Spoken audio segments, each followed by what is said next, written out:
You are listening to Off the Shelf, a podcast by The Conference Board.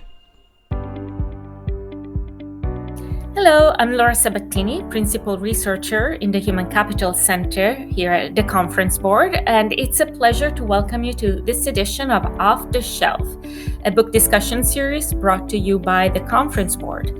Today I'm here with Dr. Rohini Anand to speak about her new book, Leading Global Diversity, Equity, and Inclusion, a guide for systemic change in multinational organizations. So briefly, the book Leading Global Diversity, Equity, and Inclusion offers several successful principles for companies to advance D&I across different regions. And we'll talk about examples that can help organizations get a more nuanced understanding of local context and culture. But before we discuss the different principles and content of the book, let me say just a few words about our guest today. Dr. Rohini Anand is a strategic global business leader and board member who has successfully transformed culture. She is a recognized expert on organizational transformation, diversity, equity, and inclusion, or DEI, as we'll discuss here, executive leadership, and global corporate responsibility. Her experience and ability to lead by influence had allowed her the opportunity to really achieve great results in the D&I space, as we will discuss today. Dr. Anand was formerly SVP of Corporate Responsibility and Global Chief Diversity Officer for Sodexo, and is currently a principal and CEO of Rohini Anand LLC. She provides DI advisory services to clients in the public and private sectors. We'll include a link to her full bios with her many accomplishments with on the conference board page. Rohini, welcome to Off the Shelf. Thank you, Laura. It's wonderful to be here with you today. Yeah, great. And congratulations on the book. It's really a huge accomplishment. So much is packed in this great book. So I wanted to start just with a couple of questions about how the book came about. What was your inspiration? Oh, that's a great question, Laura. So I think there were a couple of inspirations. First is that, the frustration with the fact that progress in DEI has been so painfully slow. I know that CEOs have made some performative statements and given money. In fact, I think it's about $200 billion to address racial inequities. And there's been a flurry of activity in hiring chief diversity officers after the murder of George Floyd and other African-American men and women in the US, and the videos going viral globally. So there's an opportunity, a moment now to be more ambitious and to unfreeze how we've always been doing things, especially globally. But the question is how?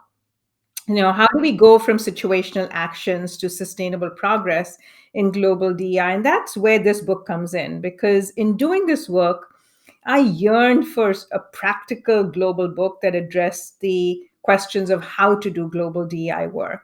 And when I talk at conferences and to audiences, global DEI gets the most interest and the most frustration.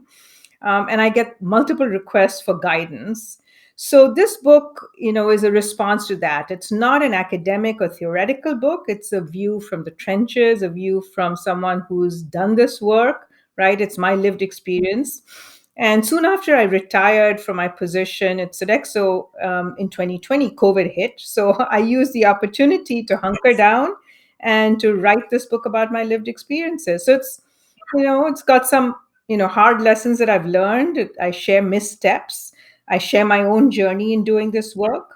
And it's my giving back what I've acquired. And it's an act of reflection and a closure for me. Yeah, no, I agree. It's definitely needed, as you mentioned. There's a lot of great books about more theoretical aspects of the work, but very few also mention this transferring of some of the work to different regions, and you talk about it in the book very, very nicely. And I was wondering, before we even get to the content, one of the things that you discuss in the book is about the importance, of language and definition and words. And can you share how you define the DEI or diversity, equity, and inclusion in this book? How do you set up that context specifically? Yeah, that's great. And I appreciate you talking about language and how it translates and works in different parts of the world. So, for me, diversity is simply a demographic mix of people, right? Including people from marginalized or underrepresented groups. And by equity, I mean eliminating those systemic barriers that inhibit the full participation and equal access to opportunities. And inclusion is the act of creating a work culture in which all individuals can participate fully because those systemic barriers have been removed. So, the outcome of an inclusive culture is one where employees experience a sense of belonging and their uniqueness is embraced. So, if I can just make a quick statement about language, is that okay? Yeah, So I think, DEI really resonates differently in different parts of the world. In some parts of the world, for example, in Europe, some organizations prefer to talk about inclusion and non-discrimination rather than diversity, as that those concepts resonate more. People of color, which is commonly used in the US, is not often used in the UK. And in fact, it's sometimes been confused with the more dated term colored and has caused considerable offense. So in the UK, the common term is BAME, which stands for Black, Asian, and Minority Ethnic. And minority is frequently used in the UK. So I think we've got to be really careful about language and the words that we use locally. I mean, let me give you another really quick example. In Latin America, the term negro is the Spanish word used for black. But in the US and UK and other parts of the world, it's reminiscent of a history of slavery and segregation. So we just have to be very careful about the choice of words and how we use them and when we use them. definitely. And it's interesting because one of the things that has been happening, and you mentioned this in your introduction, is that more organizations are making these statements, and I think that sometimes they struggle to understanding and knowing how to frame them. And so if an organization is a multinational organization, of course, then the framing might need to be adapted across regions. So I think this book is very relevant, not only for D&I, but also about having a discussion on how to customize the wording and language and how you frame it, for sure. Yeah. Yes. And I'm thinking, so the story of the book and how it came together. And again, you talked about giving, way of giving back what you learned from your experience. And so what I'm curious to hear about is how you were able to put everything in one book, and we'll talk about this a little bit more, but I know you organize your insights into 5 principles that we'll discuss later. So what was your process to get all your knowledge or your experience or your examples and put them and narrowing them down in these 5 principles? I don't know if you can share some of that. Yeah, so clearly this work is very complex and it's, very dynamic, and there's no sort of quick checklist or playbook for doing global DI culture change. And it's definitely not enough to just have the right initiatives or the right strategy or best practices. But each time I did global DI transformation work in different parts of the world, and country after country after country, there were 5 things that sort of popped up that I found had to be in place that drove success. But they had to be applied with a view to the local situations. So through that process, I came to recognize that there were some principles that provide a through line in working in these divergent cultures. And those are the 5 principles that I refer to in the book. But it was sort of, they kept, it was a pattern that repeated itself every single time I did this work. And when I did it successfully and I used these 5 principles that I talk about in the book, but localized them, it worked. So that was really my process, sort of the repetition over years of doing this global work that brought me to these sort of 5 principles that are basically simple statements, but it's got a lot of depth in it because they provide insights from my experience. They have anecdotes.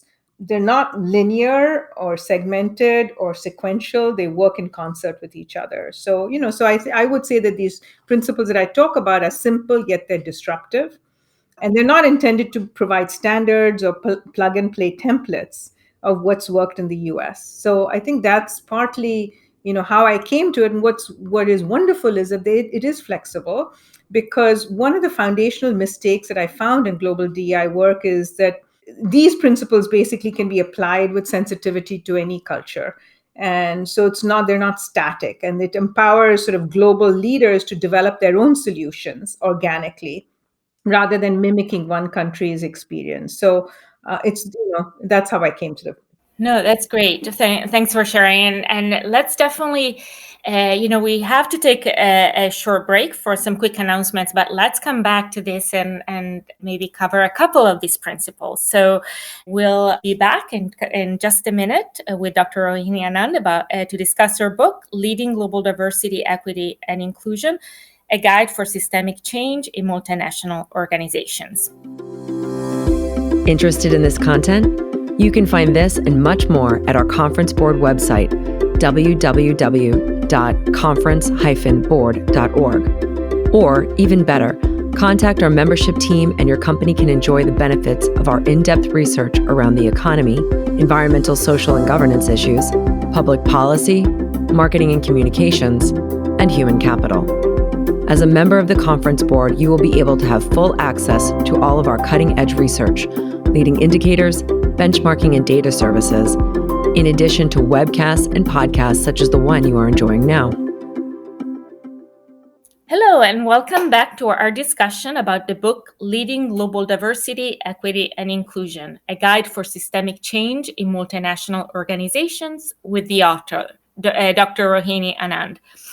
So Rohini, before the break, we spoke about how the book came about and your process in putting together the book. And in the second part, I'd like to delve a little bit more into the principles that you discuss in the book. And as we mentioned before, you talk about 5 principles. And given our limited time, maybe we can discuss a couple of them. But I wanted to start with the first principle, which is the make it local. Related to D&I. What are some examples of missteps or things that D&I leaders sometimes do that don't work as well when they're trying to take a program or activity or a strategy global? Yeah, thanks for that, Laura. I think, clearly that's the first principle that I have in the book, and I think it's a very important one, make it local. Just very quickly, the other principles are leaders change to lead change. The third principle is, and it's good business too. The fourth is go deep, wide, and inside out. And the last one is know what matters and count it. So, I think that, I can sort of illustrate this with some stories. So basically, one lesson that I learned early on was not to assess situations with a limited one-dimensional worldview. And, the story that I have there is that early on, I'd organized this meeting with women at Sodexo, senior women, and the CEO had personally invited the most senior women. The idea was to sort of get a sense for the situation of women at Sodexo.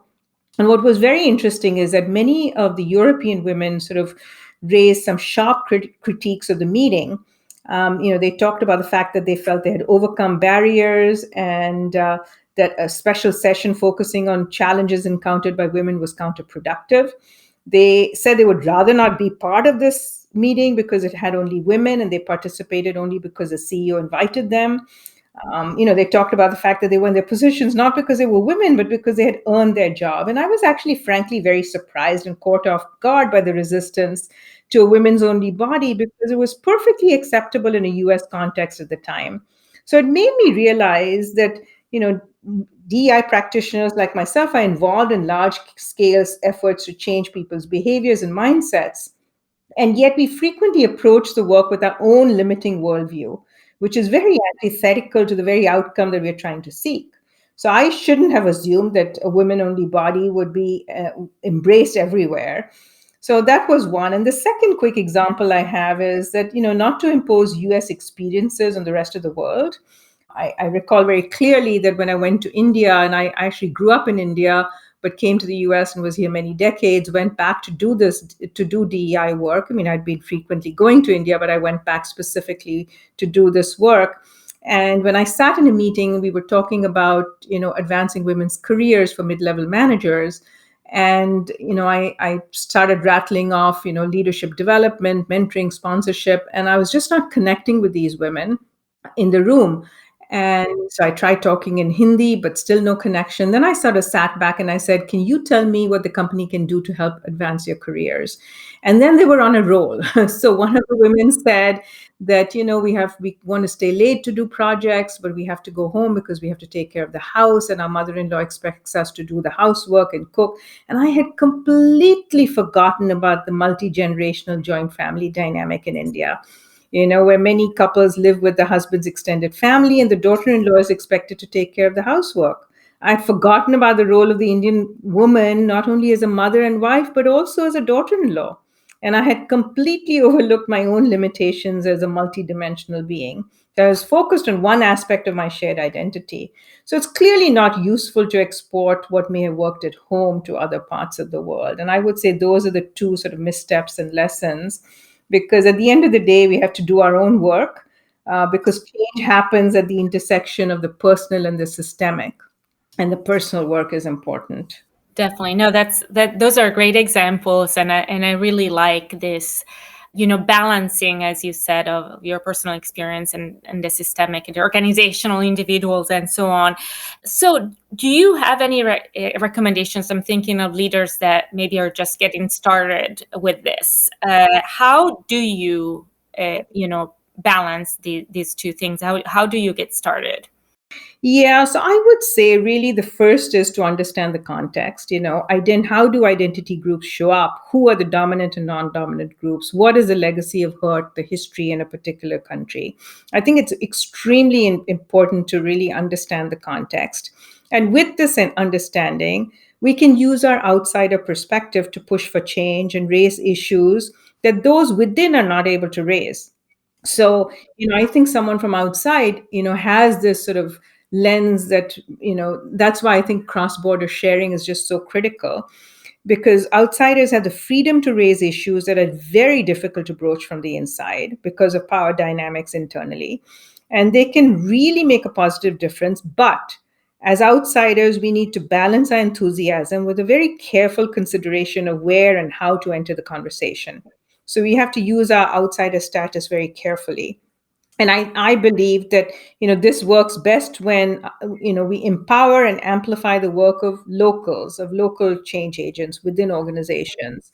So with insider collaboration as change agents, we can be careful, but we can be bold in raising issues and disrupting the status quo. And I have several examples in the book of that, from Saudi Arabia, from actually from Uganda, from Singapore, etc. What's interesting, Laura, is that sometimes a social justice approach can come in conflict with a culturally or locally driven approach. And I don't think it needs to be that. It really doesn't, because it doesn't have to be either or. In fact, I think DEI embodies both of these values like no other area of work. So to me, the recommendations are understand the context, but push for change to disrupt the status quo, but do it in partnership with local change agents who know how to navigate the landscape. No, that's so nicely said. And you point out, also what you talked about earlier about the difficulty of, translating and the importance of having those conversations. And you speak about, and you've already mentioned this in your example, but can you tell us a bit more about your transversal approach? And I think it's sort of reflected in the process, but I wanted to call it out because I found it so interesting. Yeah, that's actually great. If, just to back up for a second, so there are three approaches, right? One in doing global DEI work. One is a universal approach, which rolls out a centralized top-down policy across varying countries and contexts. It saves time and money because you have commonly developed tools and strategies, but it struggles to get initiatives embedded and embraced locally. And there's an example of that in the book. The second is a local approach, which is designed in country and tailored to a specific context. And there's an example of that as well. But this type of approach, it's very appealing because implementation, is very local, but it can be inconsistent without broader accountability measures in place. So if it's not part of an overall global strategy, it may not be enriched and stretched by cross-border exchanges and best practice sharing. The transversal approach that you talk about is most suited, I find, in doing global change work. It's one where there is a global framework that shapes and guides the work, along with flexibility and autonomy to adapt it locally. So, a transversal approach really customizes the strategies to local environments while ensuring a consistent global brand and broader accountability. And I think that really works well in doing global DI work. Makes sense. And as you mentioned, also allows people in the regions to feel some level of ownership, right? Because there's been that connection to what's happening in that context. Absolutely, you're right. Absolutely right.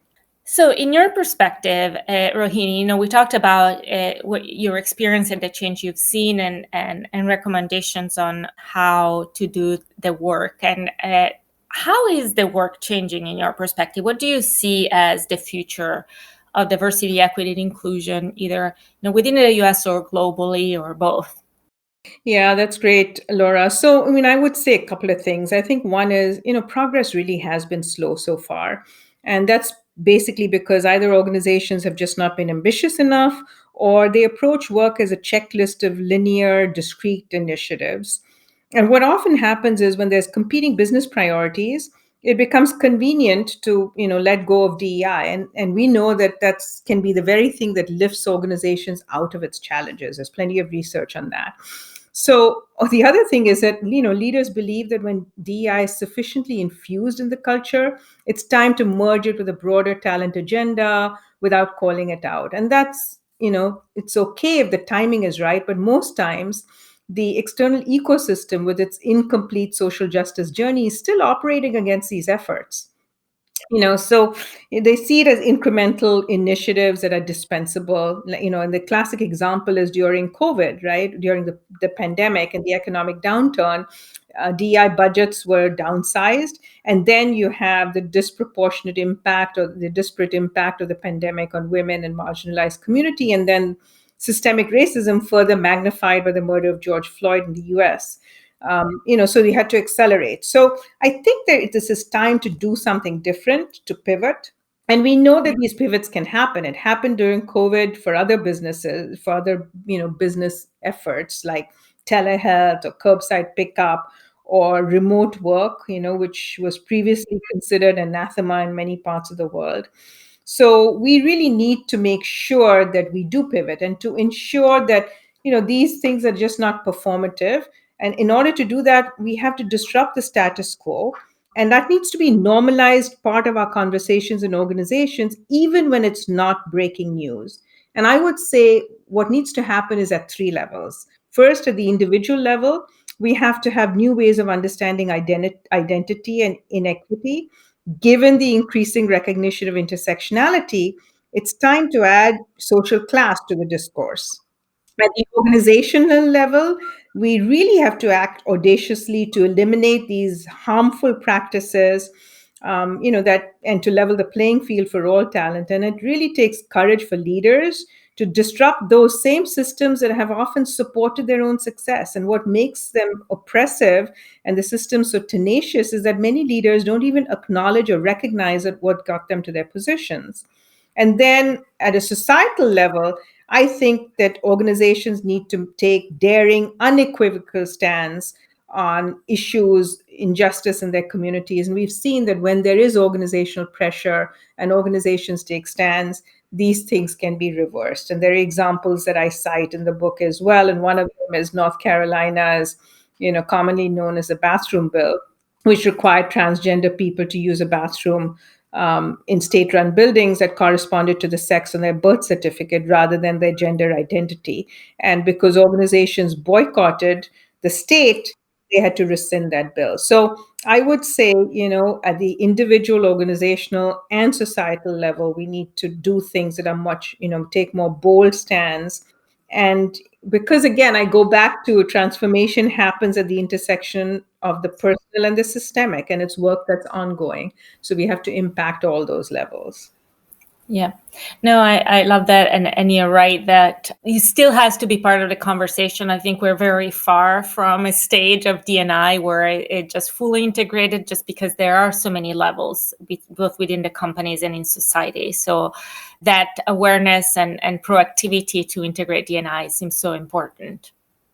So, Rohini, we're actually almost at time. So, is there any last thoughts or things that you'd like to share? And again, I'll recommend, and we'll have a link to your website and book. But I just wanted to give you an opportunity to share, one last thought if you'd like. I just, I'm very hopeful, and I'm extremely hopeful because we have many more allies today than we ever had before.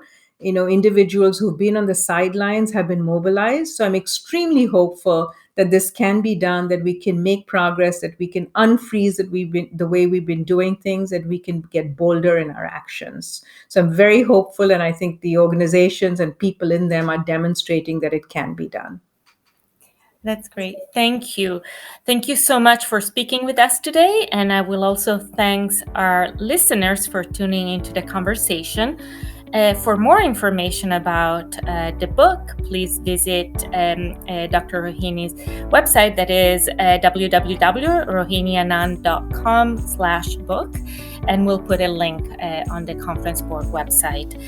And if you enjoyed this episode, please remember to subscribe to our off-the-shelf book discussion series, or you can explore the entire catalog of podcast programming from the Conference Board by visiting the website at conferenceboard.org/podcasts.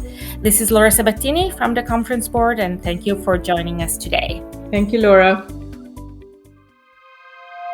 This has been Off the Shelf, a podcast by the Conference Board.